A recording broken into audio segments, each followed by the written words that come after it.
മഴതോരും മുൻപേ സീരിയലിന്റെ latest episode review ആണ് പറയുന്നത്. അങ്ങനെ വൈജയന്തി ആകെ ഇങ്ങനെ ഷോക്കേറ്റതുപോലെ നിൽക്കുകയാണ്. അലീന തന്റെ അടുത്ത് വന്ന് പറഞ്ഞു പോയ കാര്യങ്ങളെല്ലാം തന്നെ തന്റെ മനസ്സിൽ ഇങ്ങനെ വല്ലാത്തൊരു കൊടുങ്കാറ്റായി വീശിയടിക്കുന്നുണ്ടായിരുന്നു. താൻ ഇത്രയും നാൾ കൊതിച്ച് പടുത്തുയർത്താൻ ആഗ്രഹിച്ച തന്റെ ജീവിതത്തിന് മേൽ വലിയൊരു ബോംബ് അലീന വന്ന് ഇട്ടിട്ട് പോയിരിക്കുവാണ്. അവൾ എങ്ങനെയാണ് ആ രഹസ്യങ്ങളൊക്കെ അറിഞ്ഞിരിക്കുന്നത്? വൈജയന്തിയുടെ നെഞ്ചിരിപ്പിന്റെ വേഗത കൂടി.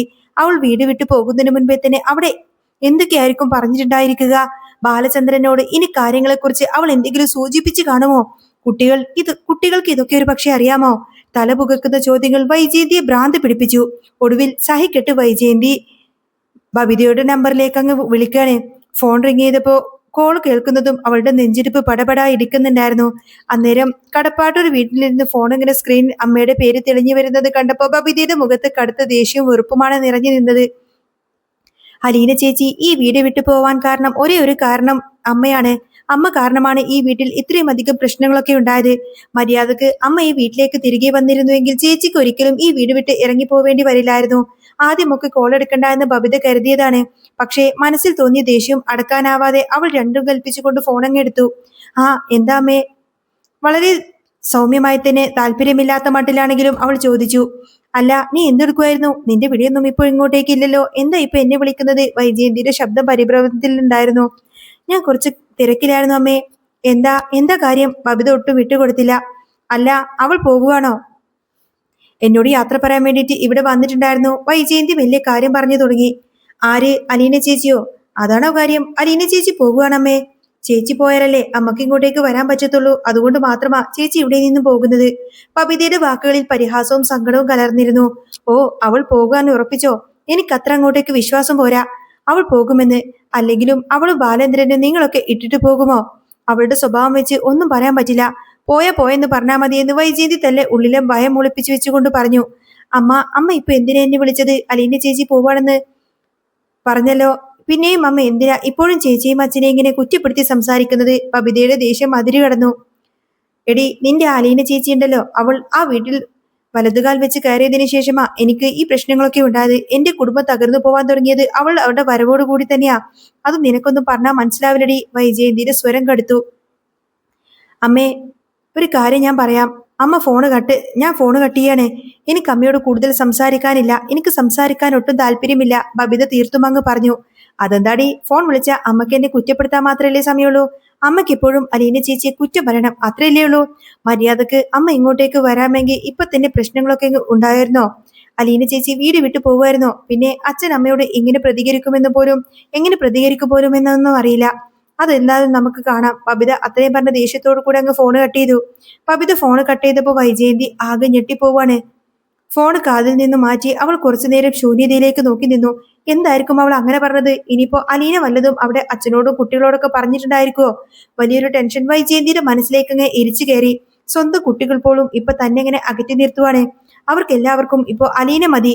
വൈജയന്തിക്കാകെ ഭ്രാന്ത് പിടിക്കുന്നത് പോലെ തോന്നുകയാണ്. ഉള്ളിലെ അസൂയയും ഭയവും അവരെ കൂടുതൽ അസ്വസ്ഥയാക്കി. ഈ സമയത്ത് അലീനയെ കൂട്ടിക്കൊണ്ട് മനു കടപ്പാട്ടൂർ വീട്ടിലേക്ക് വരികയായിരുന്നു. കാറ് വന്ന് മുറ്റത്ത് നിന്നപ്പോൾ തന്നെ വീടാകെ ഒരു മൂകത പടർന്നിരിക്കുന്നത് പോലെ തോന്നി. അലീന കാറിൽ നിന്നും ഇറങ്ങി പതുക്കെ ഉമ്മറത്തേക്ക് നടന്നു. അവിടെ കൃഷ്ണമോളും ബബിതയും അങ്ങനെ ജോലിക്കാരുമെല്ലാം തന്നെ ഇരിക്കുന്നുണ്ടായിരുന്നു. പക്ഷേ സാധാരണഗതിയിൽ മനുവിനെ കാണുമ്പോൾ മനുവേട്ട എന്ന് വിളിച്ച് ഓടി വരുന്ന കൃഷ്ണമോളുടെ മുഖത്ത് ഇന്ന് യാതൊരുവിധ സന്തോഷവും ഉണ്ടായിരുന്നില്ല. വല്ലാത്തൊരു തണുപ്പും ഗൗരവവും നിറഞ്ഞ അന്തരീക്ഷം. മനു അത് പെട്ടെന്ന് തന്നെ ശ്രദ്ധിച്ചു. അവൻ കൃഷ്ണമോളുടെ അരികിലേക്ക് നടന്നു ചെന്നു. എന്താണ് നിന്റെ മുഖമൊക്കെ ഇങ്ങനെ വല്ലാതിരിക്കുന്നത്? എന്താ, വല്ല പ്രശ്നമുണ്ടോ? മനു ആകുലതയോട് ചോദിച്ചു. ഏയ്, ഒന്നുമില്ല മനുവേട്ട. കൃഷ്ണമോള് മുഖം താഴ്ത്തി ഒഴുക്കൻ മട്ടിലങ്ങ് മറുപടി പറയാണ്. അലീന അവരെ രണ്ടുപേരെ മാറി മാറി നോക്കി. അവരുടെ ചുണ്ടിൽ ഒരു സങ്കടം വിരിഞ്ഞു നിന്നു. ഇവർ കാര്യങ്ങളൊക്കെ അറിഞ്ഞു കഴിഞ്ഞിരിക്കുന്നു എന്ന് അലീനക്ക് മനസ്സിലായി. നാളെ താൻ ഈ വീട് വിട്ടു പോകുന്ന കാര്യം അച്ഛൻ ഇവരോട് പറഞ്ഞിട്ടുണ്ടാവും. അതുകൊണ്ടായിരിക്കും ഇവരുടെ ഈ മുഖങ്ങളിൽ ഇത്രമാത്രം സങ്കടവും ഗൗരവവും നിഴലിക്കുന്നത്. അല്ല, അങ്കിൾ എവിടെ? അച്ഛൻ എവിടെയെങ്കിലും പോയോ? മനു വീടിനകത്തേക്ക് നോക്കിക്കൊണ്ട് തന്നെ ചോദിച്ചു. അച്ഛൻ മുറിയിലുണ്ട് മനുവേട്ട. കൃഷ്ണമോള് വിരൽ ചൂണ്ടിക്കൊണ്ട് പറഞ്ഞു. ശരി, ഞാൻ അങ്കിളിനെ ഒന്ന് കണ്ടിട്ട് വരാമെന്ന് പറഞ്ഞുകൊണ്ട് തന്നെ മനു നേരെ ബാലചന്ദ്രന്റെ മുറിയിലേക്ക് നടക്കുകയാണ്. അങ്ങനെ മനു മുറിയിലേക്ക് പോയപ്പോ അലീന കൃഷ്ണമോളുടെ അരികിലേക്ക് വന്നിരുന്നു. അല്ല, ഇതെന്താ മോളെ ഇങ്ങനെ നോക്കി നിൽക്കുന്നത്? നീ എന്താ എന്നോടൊന്നും വേണ്ടാത്തത്? അലീന സ്നേഹത്തോടെ കൃഷ്ണമോളുടെ കവിളിൽ തൊട്ടുകൊണ്ട് ചോദിച്ചു. അങ്ങനെ ചേച്ചി നാളെ ഇവിടെ നിന്നും ശരിക്കും പോവാണോ? കൃഷ്ണമോളുടെ കണ്ണുകൾ നിറഞ്ഞു തുളുമ്പി. ആ, ഇത് ഓർത്തിട്ടാണോ നീ ഇങ്ങനെ വിഷമിച്ചിരിക്കുന്നത്? പിന്നെ ഞാൻ പോവണ്ടേ മോളെ? ഞാൻ നേരത്തെ തന്നെ നിങ്ങളോടെല്ലാം പറഞ്ഞ കാര്യമല്ലേ ഇത്? ഞാൻ എല്ലാവരോടും യാത്ര പറയാൻ വേണ്ടി പോയതാ കൊല്ലപ്പള്ളി വീട്ടിലേക്ക്. യാത്ര പറയണമെന്ന് എനിക്ക് തോന്നി, അതുകൊണ്ട് അവിടെ വരെ പോയി. പിന്നെ ശരണ്യയുടെ വീട്ടിലൊന്ന് കയറിയിട്ടുണ്ടായിരുന്നു. അലീന കാര്യങ്ങളൊക്കെ വിശദീകരിച്ചു. ഇതേ സമയം ബബിത അങ്ങോട്ടേക്ക് നടന്നു വരികയാണ്. അവളുടെ മുഖത്ത് സങ്കടം കട്ട പിടിച്ച് കിടക്കുന്നുണ്ടായിരുന്നു. ചേച്ചി എന്തിനാ ഇത്ര പെട്ടെന്ന് ഇവിടെ നിന്നും പോകുന്നത്? പോവേണ്ട ഒരു കാര്യവും ഉണ്ടായിരുന്നില്ല. അമ്മയുടെ സ്വഭാവം ഞങ്ങൾക്ക് എല്ലാവർക്കും നന്നായിട്ട് അറിയാം. ചേച്ചി ഇവിടെ നിന്ന് പോയാലൊന്നും അമ്മ ഒരിക്കലും നന്നാവാനൊന്നും പോകുന്നില്ല. ബബിതയുടെ വാക്കുകൾ അമ്മയോടുള്ള ആ ഒരു അമർഷവും എല്ലാം തന്നെ അതിൽ വ്യക്തമായിരുന്നു. സാരമില്ലടോ, പോട്ടെ, അതൊന്നും നിങ്ങൾ ഓർത്തിട്ടൊന്നും വിഷമിക്കണ്ട. പിന്നെ നിങ്ങളുടെ അമ്മ ഇങ്ങോട്ടേക്ക് തിരികെ വന്നാലും വെറുതെ അതൊന്നും ഇതൊക്കെ പറഞ്ഞ് വഴക്കിനും പ്രശ്നങ്ങൾക്കൊന്നും പോവരുത്, മനസ്സിലായോ? നിങ്ങളുടെ അമ്മയും അച്ഛനും നല്ലൊരു ജീവിതം ഉണ്ടാവണം. അവർ തമ്മിൽ എന്ത് പ്രശ്നമുണ്ടെങ്കിലും അതൊക്കെ ഇല്ലാതാക്കേണ്ടത് മക്കളായ നിങ്ങളാണ്. അമ്മ ഇങ്ങോട്ടേക്ക് വന്നാലും അമ്മയെ കുറ്റപ്പെടുത്താനൊന്നും നിങ്ങൾ പോയേക്കരുത്. അലീന അവരെ ഉപദേശിച്ചു. അമ്മയുടെ കയ്യിലിരിപ്പ് വെച്ച് അമ്മക്ക് മിക്കവാറും കിട്ടാൻ പോകുന്ന ശിക്ഷ എന്താണെന്ന് ഒന്നും തന്നെ പറയാൻ പറ്റില്ല ചേച്ചി. അച്ഛന്റെ സ്വഭാവം അറിയാമല്ലോ, കൃഷ്ണമോള് സങ്കടത്തോടെ പറഞ്ഞു. ദേ, അച്ഛൻ എന്തെങ്കിലും കടുത്ത തീരുമാനങ്ങളൊക്കെ എടുക്കും. അതൊക്കെ ഇല്ലാതാക്കാൻ നിങ്ങളെ കൊണ്ട് കഴിയണം. നിങ്ങൾ രണ്ടുപേരും വേണം അച്ഛനെ ശാന്തനാക്കാൻ. അലീന രണ്ടുപേരുടെയും കൈകൾ ചേർത്ത് പിടിച്ചുകൊണ്ട് കുറേയധികം ഉപദേശങ്ങളൊക്കെ നൽകി. പക്ഷേ രണ്ടുപേരുടെയും ഉള്ളിൽ സങ്കടം ഒട്ടും തന്നെ കുറയുന്നുണ്ടായിരുന്നില്ല. അലീന ചേച്ചി ഇല്ലാതെ ഈ ഒരു ജീവിതം അവർക്ക് ആലോചിക്കാൻ പോലും കഴിയുന്നുണ്ടായിരുന്നില്ല. ബാലചന്ദ്രന്റെ മുറിയിൽ വാതിലിങ്ങനെ പതുക്കെ തള്ളി തുറന്ന് മനു അകത്തേക്ക് കയറി. ബാലചന്ദ്രൻ ജനലിലൂടെ ഇങ്ങനെ പുറത്തേക്ക് നോക്കി കടുത്ത ആലോചനയിലായിരുന്നു. മനു വന്ന ശബ്ദം കേട്ടുകൊണ്ടാണ് അദ്ദേഹം തിരിഞ്ഞു നോക്കിയത്. അദ്ദേഹത്തിന്റെ മുഖത്ത് വല്ലാത്ത ക്ഷീണവും അതുപോലെ നിസ്സഹായതയും ഉണ്ടായിരുന്നു. അങ്കിളെ, നാളെ കുളത്തുപുഴയിലേക്ക് അവളെ കൂട്ടിക്കൊണ്ടുപോവാണോ? അവളുടെ അച്ഛന്റെ അരികിലേക്ക്? അല്ലേ മനു? മനു പതുക്കെ ചോദിച്ചു. ബാലചന്ദ്രൻ ഒരു ദീർഘനിശ്വാസം മുതിർത്തു. അതേ മനു, അവളുടെ അച്ഛന്റെ അരികിലേക്ക് തന്നെയാ പോകുന്നത്. അല്ല, നിന്നോട് അവൾ കൂടുതലായിട്ട് എന്തെങ്കിലും ചോദിച്ചോടാ? ബാലചന്ദ്രൻ മനുവിനെ നോക്കി. ഏയ്, എന്നോട് കൂടുതലായിട്ടൊന്നും ചോദിച്ചിട്ടില്ല അങ്ങളെ.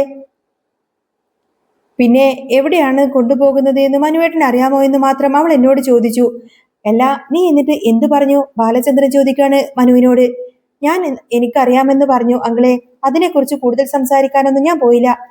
അല്ല, ആ വീട്ടിലേക്ക് കൂട്ടിക്കൊണ്ടുപോയിട്ടുണ്ടെങ്കിൽ ഈ പറയുന്ന അലീനയുടെ അച്ഛൻ അവളെ നന്നായിട്ട് നോക്കുമെന്ന് എന്തെങ്കിലും ഉറപ്പുണ്ടോ? മനുവിന്റെ ഉള്ളിലെ ആശങ്ക അങ്ങ് പുറത്തേക്ക് വരികയാണ്.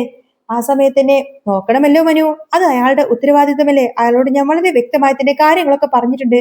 സ്വന്തം മകളായി കണ്ട് നോക്കാമെങ്കിൽ മാത്രം കൊണ്ടുപോയാൽ മതി, ഇല്ലെങ്കിൽ ഒരു കാരണവശാലും ഇവിടെ നിന്ന് കൊണ്ടുപോവേണ്ട എന്ന് ബാലചന്ദ്രൻ ദൃഢസ്വരത്തിൽ തന്നെ പറഞ്ഞു. അല്ലെങ്കിലേ അവൾക്ക് അവിടെ എന്തെങ്കിലും പ്രശ്നമുണ്ടായാലോ? എനിക്ക് അതൊക്കെ ഓർക്കുമ്പോഴാണ് ഒരു പേടി. നീ അതൊന്നും ഓർത്ത് വിഷമിക്കേണ്ടടാ മനു. ഞാനൊന്നും അറിയാതെ വെറുതെ അവളെ അങ്ങ് കൂട്ടിക്കൊണ്ടുപോയി അവിടെ തള്ളിയിടുമെന്ന് നിനക്ക് തോന്നുന്നുണ്ടോ? ഒരിക്കലുമില്ല. അവൾക്ക് അവിടെ എന്തെങ്കിലും ഒരു ബുദ്ധിമുട്ടുണ്ടെങ്കിൽ അവൾ നേരെ ഇങ്ങോട്ടേക്ക് തിരികെ വരും. പിന്നെ എനിക്കറിയാം, നീയും ഞാനും കൂടെ പോയി അവളെ ഇങ്ങോട്ടേക്ക് തിരികെ കൂട്ടിക്കൊണ്ടുവരും. നിന്റെ മനസ്സിലെ ടെൻഷനും വേദനകളൊക്കെ എനിക്ക് നന്നായിട്ട് മനസ്സിലാവും. നീ അതൊന്നും ഓർത്ത് കൂടുതൽ ടെൻഷൻ അടിക്കൊന്നും വേണ്ട. അവൾക്ക് നല്ലൊരു ജീവിതം കിട്ടാനായിട്ടാ അവൾ പോകുന്നത്. ഒന്നുമില്ലെങ്കിലും അവളുടെ സ്വന്തം അച്ഛന്റെ അടുത്തേക്കല്ലേ പോകുന്നത്? ബാലചന്ദ്രൻ മനുവിനെ ഒന്ന് ആശ്വസിപ്പിച്ചു. അല്ലെങ്കിലേ, ഞാൻ ഒരു കാര്യം ചോദിച്ചോട്ടെ? അവൾ പറഞ്ഞു വിടാതിരിക്കാൻ അങ്കിളിന് കഴിയില്ലേ? അങ്കിൾ ഒന്ന് നിർബന്ധിച്ച് പറയുകയാണെങ്കിൽ ചിലപ്പോ അവൾ ഇവിടെ നിന്ന് പോയില്ലെങ്കിലോ? മനു പ്രതീക്ഷയോടെ ബാലചന്ദ്രന്റെ മുഖത്തേക്ക് നോക്കിയിട്ട് വീണ്ടും ചോദിച്ചു. അതെ മനു, ഞാൻ പറയുകയാണെങ്കിൽ ചിലപ്പോ അവൾ ഇവിടെ നിന്ന് പോയില്ലായിരിക്കാം. പക്ഷേ അങ്ങനെയാണെങ്കിൽ പിന്നെ ഇവിടെ എന്താവുമെന്ന് നിനക്കറിയാമോ? ഇവിടെ വലിയൊരു ഭൂകമ്പം തന്നെ നടക്കുമായിരിക്കും. ഈ വീട്ടിൽ വീണ്ടും ഉണ്ടാവാൻ പോകുന്നത് വലിയൊരു ഭൂകമ്പമാണ്. അതുകൊണ്ടാണ് ഞാൻ പിന്നെ കാര്യങ്ങളൊക്കെ അവളുടെ ഇഷ്ടത്തിനങ്ങ് വിട്ടുകൊടുത്തത്. പാവം, അവൾ എവിടെയെങ്കിലും പോയി സ്വസ്ഥതയോടെ സമാധാനത്തോടെ ഒന്ന് കഴിയട്ടെടാ. ബാലചന്ദ്രന്റെ വാക്കുകളിൽ വേദന നിറഞ്ഞു നിന്നു. ശരി, ഒരു കണക്കിന് പറഞ്ഞാൽ അതാണ് നല്ലത് എന്ന് ഇപ്പൊ എനിക്കും തോന്നുന്നു. ഇവിടെ എത്ര നാളായി ഇങ്ങനെയെന്ന് വെച്ചിട്ടാ? ശരിക്കും പറഞ്ഞ ആന്റിയുടെ മനസ്സൊന്ന് മാറണമെങ്കിൽ എത്ര സന്തോഷത്തോടെ കഴിഞ്ഞു പോവേണ്ട കുടുംബമായത്. മനു സങ്കടത്തോടെ ഓർത്തു. പറഞ്ഞിട്ടൊന്നും കാര്യമില്ല മനു, ചിലർക്കൊക്കെ വിധിച്ചിരിക്കുന്നത് അങ്ങനെയുള്ള യോഗമാണ്. അതൊന്നും മാറ്റാനൊന്നും നമുക്ക് പറ്റില്ല. അലീന ഒന്ന് പോയിക്കോട്ടെ, അത് കഴിഞ്ഞ് ഞാൻ ചില തീരുമാനങ്ങളൊക്കെ എടുക്കുന്നുണ്ട്. ബാലചന്ദ്രന്റെ സ്വരത്തിൽ ഒരു കടുത്ത തീരുമാനം ഒളിഞ്ഞിരിക്കുന്നുണ്ടായിരുന്നു. അത് കേട്ടപ്പോൾ തന്നെ മനുവിന് ഏകദേശം കാര്യങ്ങളൊക്കെ മനസ്സിലായി. അങ്കിള് വെറുതെ ഇരിക്കില്ല എന്ന കാര്യം അവന് നന്നായിട്ട് തന്നെ ബോധ്യപ്പെട്ടു. കുറച്ചു സമയം കൂടി അവിടെ ഇരുന്ന് സംസാരിച്ചതിനു ശേഷമാണ് മനു കടപ്പാട്ടൂര് വീട്ടിലേക്ക് ഇറങ്ങിയത്. രാത്രി ഒരുപാടധികം വൈകിയിരുന്നു. ബാലചന്ദ്രന്റെ മുറിയിലിരിക്കുമ്പോൾ അദ്ദേഹത്തിന്റെ ഫോണ് വീണ്ടും ശബ്ദിച്ചു. നോക്കുമ്പോൾ സ്റ്റാൻലി ജോസഫാണ് വിളിക്കുന്നത്. ബാലചന്ദ്രൻ പതുക്കെ ഫോൺ എടുത്തു. എന്നിട്ട്, ബാലചന്ദ്ര, നാളത്തെ വരവിന്റെ കാര്യത്തിൽ മാറ്റമൊന്നുമില്ല അല്ലേ? അപ്പുറത്തു നിന്നും സ്റ്റാൻലിയുടെ ശബ്ദം കേട്ടു. അതെന്താ സ്റ്റാൻലി അങ്ങനെ ഒരു ചോദ്യം? ചോദിക്കട്ടെ, ബാലചന്ദ്രൻ ശാന്തമായി അങ്ങ് തിരക്കി. അല്ല, ഇനി ഞാൻ എങ്ങാനും അവളെ കൂട്ടിക്കൊണ്ടുവരാൻ വേണ്ടിയിട്ട് ഇങ്ങോട്ടേക്ക് വന്നാൽ ചോദിച്ചാ പിന്നെ ബാലചന്ദ്രൻ എന്തെങ്കിലും ബുദ്ധിമുട്ടുണ്ടെങ്കിൽ അത് പറഞ്ഞോളൂ. ഞാൻ വന്ന് അവളെ ഇങ്ങോട്ടേക്ക് കൂട്ടിക്കൊണ്ടു പോയിക്കോളാം. സ്റ്റാൻലി തന്റെ താല്പര്യം അറിയിച്ചു. ഏയ്, അതിന്റെ ഒന്നും ഒരു ആവശ്യമില്ല സ്റ്റാൻലി. തൽക്കാലം ഞാൻ തന്നെ തൽക്കാലത്തേക്ക് സ്റ്റാൻലി ഇങ്ങോട്ടേക്ക് വരുന്നു വേണ്ട. എന്റെ കുട്ടികൾ സ്റ്റാൻലിയെ കാണാൻ ഞാൻ ഒട്ടും തന്നെ ആഗ്രഹിക്കുന്നില്ല. കാരണം എങ്ങാനും സ്റ്റാൻലി ഇങ്ങോട്ടേക്ക് വന്നിട്ടുണ്ടെങ്കിൽ കൃഷ്ണമോൾക്ക് കാര്യങ്ങളൊക്കെ പെട്ടെന്ന് മനസ്സിലാവും. ഇത് അലീനയുടെ അച്ഛനാണെന്ന് പറഞ്ഞാൽ തന്നെ അവൾക്ക് കാര്യം തിരിയും. പണ്ട് വൈജയന്തിയുടെ കാമുകനായിരുന്നു സ്റ്റാൻലി എന്നുള്ള സത്യമൊക്കെ പുറത്തു വന്നു കഴിഞ്ഞാൽ അത് ഭയങ്കര ബുദ്ധിമുട്ടുള്ള കാര്യമാണ്. അതുകൊണ്ട് ഞാൻ സ്റ്റാൻലി ഇങ്ങോട്ടേക്ക് വരണ്ട എന്ന് പറഞ്ഞത്. എന്റെ മോളെ ഞാൻ തന്നെ അവിടെ കൊണ്ടുവന്ന് ആക്കിക്കോളാം. ബാലചന്ദ്രൻ തന്റെ നിലപാട് വ്യക്തമാക്കി. ശരി ബാലേന്ദ്ര, നീ പറയുന്നത് പോലെ തന്നെ ആവട്ടെ കാര്യങ്ങൾ എന്ന് സ്റ്റാലിയൻ സമ്മതിച്ചു. പിന്നൊരു കാര്യം, ഞാൻ മുൻപ് പറഞ്ഞത് തന്നെ വീണ്ടും ആവർത്തിക്കുകയാണ്. നിങ്ങൾക്ക് എന്തെങ്കിലും ബുദ്ധിമുട്ടുണ്ടെങ്കിൽ അത് അപ്പൊ തന്നെ തുറന്നു പറയണം. പക്ഷേ പിന്നീട് അവിടെ ചെന്നതിന് ശേഷം അവൾക്ക് എന്തെങ്കിലും ഒരു ബുദ്ധിമുട്ടുണ്ടായിട്ടുണ്ടെങ്കിൽ എനിക്കത് തീരെ സഹിക്കാൻ പറ്റില്ല. ഞാൻ അത് കണ്ടുകൊണ്ട് നിൽക്കുകയില്ല. ബാലചന്ദ്രന്റെ ശബ്ദത്തിൽ ഒരു മുന്നറിയിപ്പ് ഉണ്ടായിരുന്നു. അങ്ങനെയൊന്നും ഉണ്ടാവത്തില്ല ബാലേന്ദ്ര, നീ ധൈര്യമായിട്ടിരിക്ക്. സ്റ്റാൻലി ഉറപ്പ് നൽകുന്നത് പോലെ ബാലചന്ദ്രനോട് പറഞ്ഞ് ഫോണ് കട്ട് ചെയ്തു. അവരുടെ പ്ലാനുകൾ അനുസരിച്ച് കാര്യങ്ങളൊക്കെ മുന്നോട്ട് നീങ്ങുകയാണ്. അന്ന് വൈകുന്നേരം ചായ കുടിച്ചുകൊണ്ടിരിക്കുന്ന സമയത്തിന് എല്ലാവരും ഡൈനിങ് ടേബിളിൽ ഇങ്ങനെ ചുറ്റും കൂടിയിരിക്കുകയാണ്. ബബിതയും കൃഷ്ണമോളും അങ്ങനെ എല്ലാവരും യോജിക്കുന്ന വളരെയധികം മൂകമായിട്ടുള്ള ഒരു അന്തരീക്ഷമായിരുന്നു അത്. ആ ഒരു അന്തരീക്ഷത്തിന്റെ നിശബ്ദതയൊക്കെ ഭേദിച്ചുകൊണ്ട് തന്നെ ബാലചന്ദ്രൻ അലീനയോട് പറഞ്ഞു, അതെ, നാളെ പുതിയ വീട്ടിലേക്ക് മാറ്റുകയാണ്. നിന്റെ ജീവിതം തന്നെ മാറാൻ പോവാണ് മോളെ. അത് കേട്ടപ്പോ അലീന ചായ ഇങ്ങനെ താഴെ വെച്ച് അത്ഭുതത്തോടു കൂടെ അച്ഛനെ നോക്കി. ജാതകം മാറാൻ പോവുകയാണെന്നോ? ഇതെന്താ അച്ഛൻ ഇങ്ങനെ പറയുന്നത്? ഞാൻ വല്ല അത്ഭുത ജീവിയാണോ പെട്ടെന്നൊരു ദിവസം അങ്ങ് ജാതകമൊക്കെ മാറാൻ വേണ്ടിയിട്ട്? അലീന ചിരിച്ചുകൊണ്ട് ചോദിച്ചു. അതൊക്കെ നീ കണ്ടോ മോളെ? എങ്ങനെയാ എന്താന്നൊക്കെ നാളെ നീ അറിയാൻ പോകുന്നതേ ഉള്ളൂ. നമ്മൾ ആലീസിന്റെ അത്ഭുത വിളിക്കുക എന്നൊക്കെ പറയുന്നത് കേട്ടിട്ടില്ലേ? അതുപോലെ തന്നെ നാളെ മുതൽ നീ ഇനി അലീനയുടെ അത്ഭുത ലോകത്തിലായിരിക്കും. അങ്ങനെ ഒരു അത്ഭുത ലോകത്തായിരിക്കും നീ ജീവിക്കാനും പോകുന്നത്. ബാലചന്ദ്രൻ ഒരു നിഗൂഢതയോട് പറഞ്ഞു. അതെന്താ അച്ഛാ അങ്ങനെ പറയുന്നത്? എനിക്ക് മനസ്സിലായില്ല. അലീന സംശയത്തോട് ചോദിച്ചു. നിന്നെ ഞാൻ അങ്ങനെ ഒരു വീട്ടിലേക്കല്ലേ കൊണ്ടുപോയി വിടാൻ പോകുന്നത്. അവിടെ ചെന്നാൽ നിനക്ക് കാര്യങ്ങളൊക്കെ മനസ്സിലാവും. അച്ഛാ, ഞാൻ ഏത് വലിയ വീട്ടിൽ പോയെന്ന് പറഞ്ഞാലും ഇവിടെ എനിക്ക് കിട്ടുന്ന സുഖവും സന്തോഷവും ഒന്നും എനിക്ക് വേറെ എവിടെ നിന്നും കിട്ടത്തില്ല അച്ഛാ. അലീനയുടെ സ്വരം ഇടറി. അത് ശരിയാണ് അച്ഛാ. അലീന ചേച്ചി ഇവിടെ നിന്ന് പോയിട്ടുണ്ടെങ്കിൽ ഞങ്ങൾക്ക് അതുപോലെ തന്നെ ആയിരിക്കും. ഈ വീടിന്റെ ഐശ്വര്യം തന്നെ അങ്ങ് പോവും. കൃഷ്ണമോളും പിന്തുണച്ചു. ദേ, ഒരു കാര്യം ഞാൻ പറഞ്ഞേക്കാം. ഞാൻ പോയെന്ന് പറഞ്ഞുകൊണ്ട് ഇവിടെ ആരും വിഷമിച്ചിരിക്കൊന്നും ചെയ്യരുത്. എനിക്ക് തോന്നുമ്പോൾ ഞാൻ ഇങ്ങോട്ടേക്ക് ഇടയ്ക്കിങ്ങോട്ടേക്ക് കയറി വരും. ഇങ്ങോട്ടേക്ക് ഞാൻ ഓടി വരില്ലേ? അലീന അനിയത്തിമാരെയൊക്കെ നോക്കിക്കൊണ്ട് പറഞ്ഞു. അതെ, നിന്നെ കാണാൻ ഞങ്ങൾ അങ്ങോട്ടേക്ക് വന്നോളാം. അല്ലെങ്കിൽ പിന്നെ നിന്നെ ഇങ്ങനെ ഇടയ്ക്കിടയ്ക്ക് ഇങ്ങോട്ടേക്ക് കൂട്ടിക്കൊണ്ടുവരാം. നീ വിഷമിക്കൊന്നും വേണ്ട മോളെ. നിന്നെ ഞങ്ങൾ അങ്ങോട്ടേക്ക് അങ്ങ് കൊണ്ടുപോയി തള്ളുവൊന്നുമില്ല. നീ സ്വന്തം ഇഷ്ടപ്രകാരം പറഞ്ഞതുകൊണ്ട് മാത്രമാണ് നിന്നെ ഞങ്ങൾ ഇവിടെ നിന്ന് പറഞ്ഞു വിടുന്നത് എന്ന് ബാലചന്ദ്രൻ പറഞ്ഞു. എനിക്കറിയാം അച്ഛ, അച്ഛന്റെ മനസ്സിൽ എത്രമാത്രം വേദനയുണ്ടെന്ന് എനിക്ക് നന്നായിട്ടറിയാം. പക്ഷേ എന്റെ ഈ തീരുമാനം തന്നെയാണ് ശരി. കാരണം ഞാൻ ഇവിടെ നിന്നിട്ടുണ്ടെങ്കിൽ അമ്മ ഇങ്ങോട്ടേക്ക് ഒരിക്കലും തിരിച്ചു വരില്ല. ഞാൻ ഇവിടെ നിന്ന് പോയാലല്ലേ അമ്മ ഇങ്ങോട്ടേക്ക് തിരികെ വരത്തുള്ളൂ. അലീന വൈജയന്തിയുടെ കാര്യം ഓർമ്മിപ്പിച്ചു. അമ്മയുടെ പേര് കേട്ടപ്പോൾ ബാലചന്ദ്രന്റെ മുഖം പെട്ടെന്ന് കറുക്കാണ്. അദ്ദേഹം ദേഷ്യത്തോടു കൂടി തന്നെ ചായക്കപ്പ് മേശപ്പുറത്തേക്ക് വെച്ചു. ദേ, ഒരു കാര്യം ഞാൻ പറഞ്ഞേക്കാം. അവളുടെ കാര്യം മാത്രം നീ ഇവിടെ മിണ്ടിപ്പോവരുത്. ബാലചന്ദ്രൻ കടുത്ത സ്വരത്തിൽ അങ്ങ് ദേഷ്യപ്പെട്ടു. അതോടുകൂടി ആ സംഭാഷണം അവിടെ അങ്ങ് അവസാനിക്കുകയാണ്. വൈജയന്തിയോടുള്ള അദ്ദേഹത്തിന്റെ വെറുപ്പ് അത്രമാത്രം ശക്തമായിരുന്നു. ഇതേ സമയം രാത്രിയായപ്പോ അലീന തന്റെ മുറിയിലിരുന്ന് ഇങ്ങനെ നാളെ കൊണ്ടുപോകാനുള്ള വസ്ത്രങ്ങളും ബാഗിലേക്ക് ഇങ്ങനെ എടുത്തു വെച്ചുകൊണ്ടിരിക്കുകയാണ്. ഓരോ വസ്ത്രവും മടക്കി വെക്കുമ്പോൾ ഈ വീട്ടിലെ ഓർമ്മകൾ അവളുടെ മനസ്സിലേക്ക് ഇങ്ങനെ ഓടിയെത്തി. ഈ സമയത്താണ് കൃഷ്ണമോള് പതുക്കെ മുറിയിലേക്ക് നടന്നു വരുന്നത്. അവളുടെ കണ്ണുകൾ കരഞ്ഞു ചുവന്നിട്ടുണ്ടായിരുന്നു. അലീന ചേച്ചി, ഞാൻ ഒരു കാര്യം ചോദിക്കട്ടെ? അതെ, ഞാൻ അമ്മയോടൊന്ന് ഫോണിൽ സംസാരിച്ചു നോക്കട്ടെ? കൃഷ്ണമോള് മടിച്ചു കൊണ്ട് ചോദിച്ചു. എന്ത്? അല്ല മോളെ, അതൊന്നും ശരിയാവില്ല. നീ അങ്ങനെയൊന്നും ചെയ്യാൻ നിൽക്കണ്ട. അവിടെ അമ്മയോട് സംസാരിക്കാനൊന്നും പോവണ്ട എന്ന് അലീന അവളെ വിലക്കി. അല്ല ചേച്ചി, ചേച്ചി ഇവിടെ നിന്ന് പോയി കഴിഞ്ഞാൽ പിന്നെ ഞങ്ങളെ കാണാൻ വരുമോ? കൃഷ്ണമോള് അലീനയുടെ അരികിലേക്ക് വന്നിരുന്നു. അതെന്ത് ചോദ്യാ മോളെ? എനിക്ക് നിങ്ങളെ കാണാതിരിക്കാൻ പറ്റുമോ? ഞാൻ തീർച്ചയായിട്ടും വരും. അല്ല ചേച്ചി, ഒരു പക്ഷെ അവിടെ ചെല്ലുന്ന വീട്ടിൽ ചേച്ചിക്ക് എങ്ങനെയായിരിക്കും സൗകര്യങ്ങൾ എന്നൊന്നും നമുക്കറിയില്ലല്ലോ.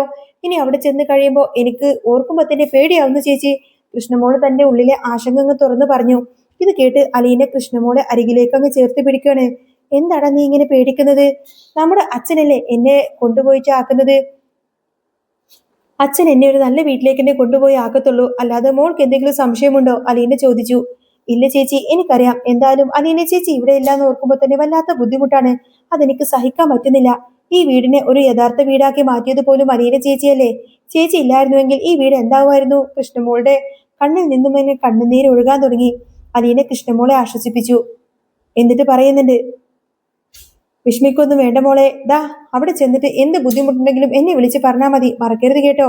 നീ വിളിച്ചാൽ ഞാൻ ഇങ്ങോട്ടേക്ക് ഓടി വരില്ലേ. അലീനയുടെ വാക്കുകൾ കൃഷ്ണമോളിൽ അല്പം ആശ്വാസം നൽകിയെങ്കിലും നാളത്തെ വേർപാടിന്റെ സങ്കടം ആ മുറിയിൽ ഇങ്ങനെ വല്ലാതെ തങ്ങി നിൽക്കുന്നുണ്ടായിരുന്നു. അങ്ങനെ ആ ഒരു അടിയൊഴുക്കിൽ അലീനയുടെ പുതിയ ജീവിതത്തിലേക്കുള്ള യാത്ര എല്ലാവരും കാത്തു നിൽക്കുകയാണ്. തുടർന്ന് വരുന്ന വല്ലാത്ത ഒരു സങ്കടകരമായിട്ടുള്ള എപ്പിസോഡായിരിക്കട്ടോ ഇനി വരുന്നത്. മഴതോരും മുൻപിൽ എല്ലാവരെയും കരയിപ്പിക്കുന്ന ഒരു അടിപൊളി രംഗമായിരിക്കും നെക്സ്റ്റ് എപ്പിസോഡിൽ വരുന്നത്. നിങ്ങൾക്ക് ഈ ഒരു ചാനൽ ഇഷ്ടമാവുകയാണെങ്കിൽ സബ്സ്ക്രൈബ് ചെയ്യാനും സപ്പോർട്ട് ചെയ്യാനും മറക്കല്ലേട്ടോ. നെക്സ്റ്റ് വീഡിയോ ഉടനെ വരാം. ബൈ.